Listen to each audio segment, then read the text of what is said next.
Saan ba ako kayo galing? Sambales? Galing pa po. Sambales pa. Anong oras kayo umalis doon? Ano po? Alas 3. Alas 3 sa madaling araw. Ako po. Ayun ang chat ng asawa ko. Baka na-chat nyo pa po. Yung ano. Kasi nakita namin yung signal eh.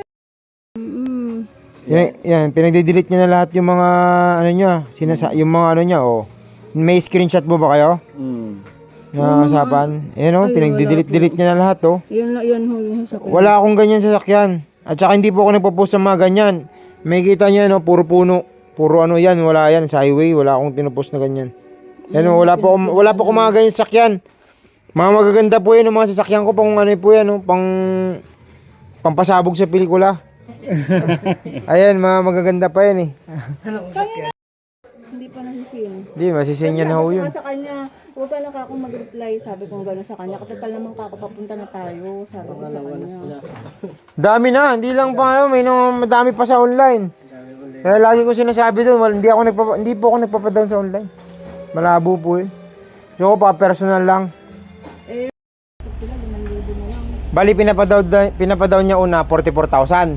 Oo, parang Tapos, yung hindi na kayo pumayag, nag-down na lang kayo ng... Hindi pa kami nagkasalita sa kanya. Nakikipag-chat pa lang siya. Hindi niya na inamin. Kasi parang pagkakaintindi ko nga sa kanila. Kasi pinukwento niya sa akin. 44. Sabi ko, lumanan ako. Kaya parang pinutol niya na yung usapan. Yung usapan niya sa akin, namin mag-asawa, pinutol niya na mismo. Tapos kausap niya nga yun. Kasi muna din, mahal naman libo na lang daw. Magkano na daw niyo talaga? 10,000? Oo, 5,000 ko gabi. Tapos pang 5,000 kanina. Tapos pagpunta niyo dito. Tapos nung hinulog na namin 5,000, sinayin niya na. Boss, sabi niya, gawin mo na 10,000. Yeah. Sabi naman nito, nagulog na ako kagabi ng 5,000. Tsaka nga 5,000 sabi mo, ano na. Oo. Tapos, sir, ano, sabi niya 5,000 pa. Sabi ko, hindi na. Tama na. Ganyan po talaga yung mga gagawin ng mga mga scammer. Hirap na yan. Magkuhala din kasi nakikita. Dapat po, nag-video call po kayo. Pag walang video call, wala. Huwag kayong mapapayag.